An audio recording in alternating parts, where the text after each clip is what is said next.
Amazon just cut 27,000 jobs. Google, Microsoft, Meta, they've cut over 100,000 jobs combined over the first 8 months of 2025. Big tech companies like Amazon, Google, Meta, and Microsoft are going lean. So far in 2025, over 74,700 tech jobs have been axed. Even factories are bleeding, with 12,000 manufacturing jobs cut in just the month of August. And retail stores are closing left and right. This isn't just a tech problem. It's hitting every corner of the economy. White collar, blue collar, doesn't matter. And here's the crazy part. The government just admitted they may have overstated the job gains last year by upwards of 800,000 positions. So while the headlines keep reading that unemployment is low, the reality, people are losing their jobs across industries. Debt is piling up and the pressure is piling on. U.S. national debt is now at a record $37 trillion. That's according to the latest Treasury Department report issued this week. Households are feeling the pain. Let's break down what's really happening. Breaking news just hit and it's not good. The U.S. added barely 22,000 jobs last month, way below what economists had predicted. A worse than expected U.S. jobs report, the country adding 22,000 jobs in August. That is significantly lower than the 75,000 some analysts had predicted. Unemployment is at a 4.3%. That is the highest rate since 2021. And on top of that, the government quietly revised jobs down again over the last several months. Breaking economic data, there are revisions to the Bureau of Labor and Statistics data for payrolls. We're expecting a drop again. What this means is not only are we adding fewer jobs, but the jobs they claimed that we did add never happened at all. And here's the kicker. This is our first jobs report since Donald Trump fired the head of the Bureau of Labor and Statistics, because they say he did not like the numbers. And now his own report is showing that the job market is stalling out. So what does this mean? Rising debt, higher payments, everything's getting more expensive, and it's getting harder to strike the check. Because if jobs are drying up, it's not just Wall Street that feels it, it's your wallet.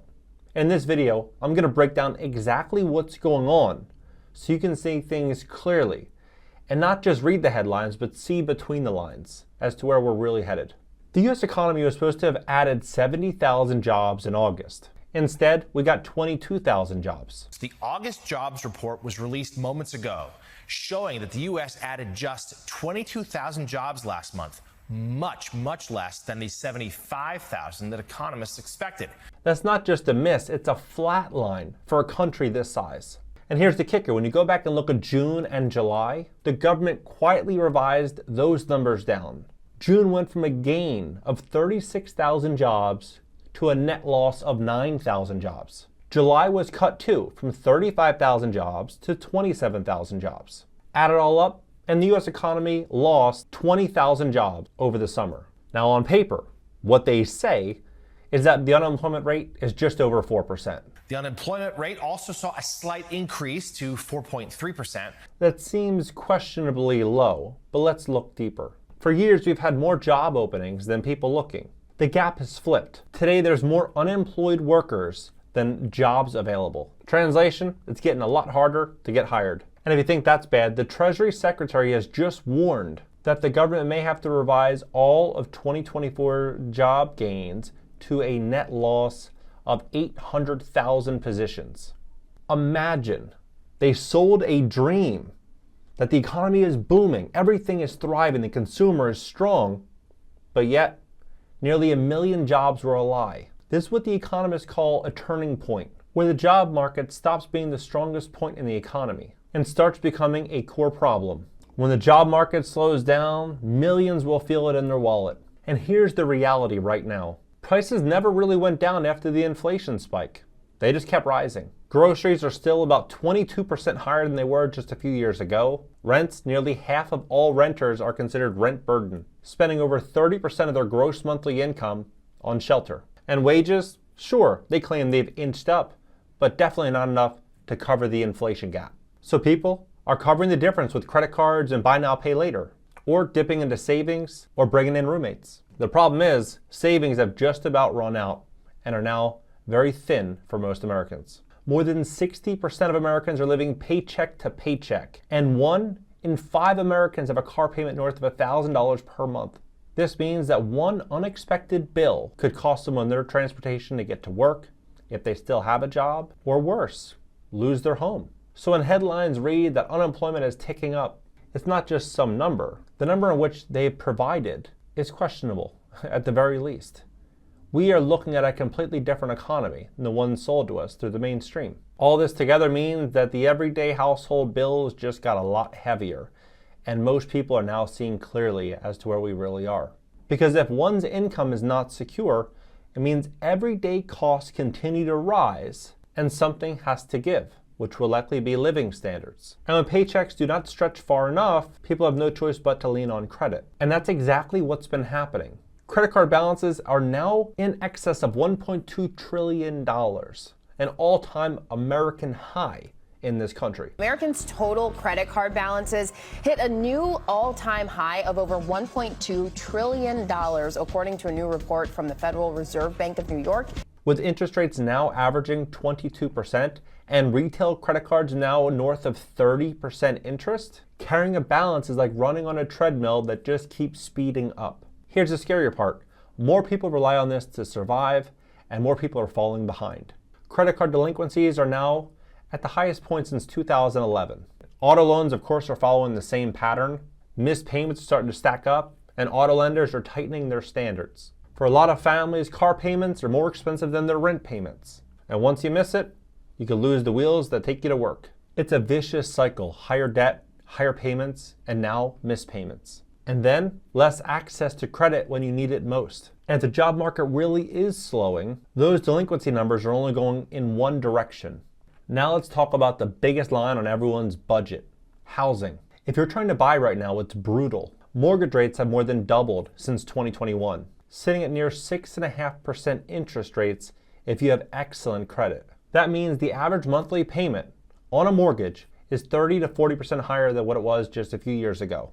No wonder 3 out of 4 households can no longer afford to buy the median price home in America. Renters aren't getting a break either. Rents surged in the pandemic and have only slowed or decreased in just a handful of markets. Today, nearly half of all renters are considered rent burdened. 49% of Americans are struggling and making sacrifices to make their monthly housing payment. This means they're spending more than a third of their gross monthly income on housing. Rental prices are unaffordable for a record number of Americans, with half of all renters paying more than 30% of their income on rent and utilities. And for about 25% of Americans, it's about half of their overall monthly paycheck. According to a new Harvard study, half of all tenants nationwide spent more than half of their income on rent and utilities. Here's the dangerous part.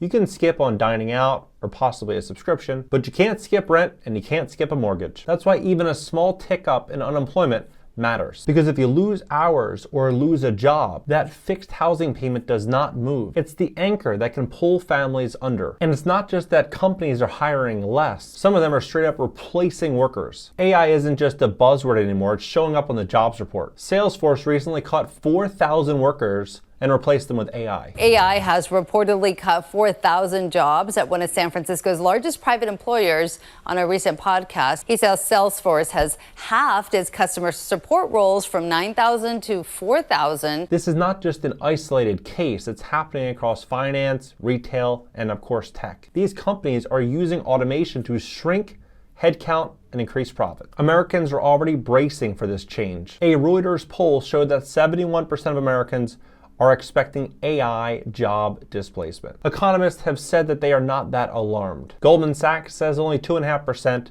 of jobs in America are at risk of being replaced by AI. Still, in a labor market of 160 million, that's roughly 4 million jobs gone in a best case scenario. The people most exposed? Entry-level and routine workers. A Stanford study compared them to canaries in the coal mine. The first to be hit and repetitive tasks get automated. But there's another side. Jobs in AI are exploding. In Q1 2025, AI job postings jumped 25% year over year. And the median salary for these roles, roughly $157,000 a year. PwC also reported that roles in AI-driven industries are rising at double the pace of other sectors. So the story isn't just about job loss. It's a complete reshuffling of the job market. Routine roles are shrinking while high-skilled AI roles are growing. The risk is for workers who are standing still. The opportunity and the money is in the hands of those that adapt. Now, if you're looking to see where the economy is headed, don't just look at Wall Street, look at Main Street. Small businesses are often first to see a slowdown. When families start trading down at the grocery store, skimping takeout,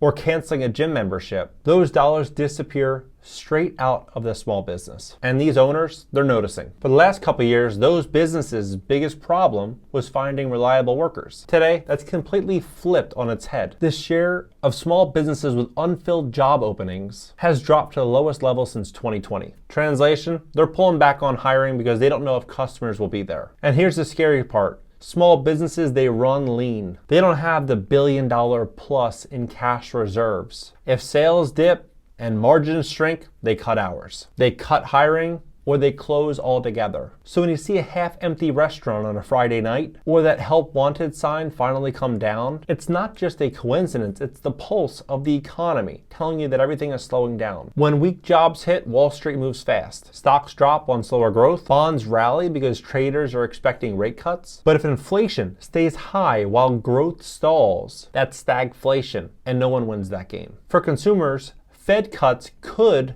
reduce interest rates on mortgages and loan products. But that relief will not be immediate. It will take time to go through the economy. Here's what matters now. You want to save at least 1 month's worth of living expenses at a bare minimum. You want to pay down the highest interest rate credit card first. You want to lock in adjustable rate loans to fixed rate. And if rates do drop, then you could bring down your rate. And of course, you want to build skills and put yourself in a position to succeed and grow your income. You can't control the Fed or Wall Street, but you can control cash flow, debt, and career moves. That's how you stay ready for whatever comes next. So here's where we are. The job market is slowing, debt is rising, and the pressure on households is building. The next few months for the job market will be critical. Jobless claims, delinquency rates, mortgage moves, and the Fed's next meeting will tell us just how deep this slowdown will be. Drop your comments below. Let's have a conversation about this. Do you think we're going to walk into a very challenging and struggling job market in 2026? Let's talk about it below.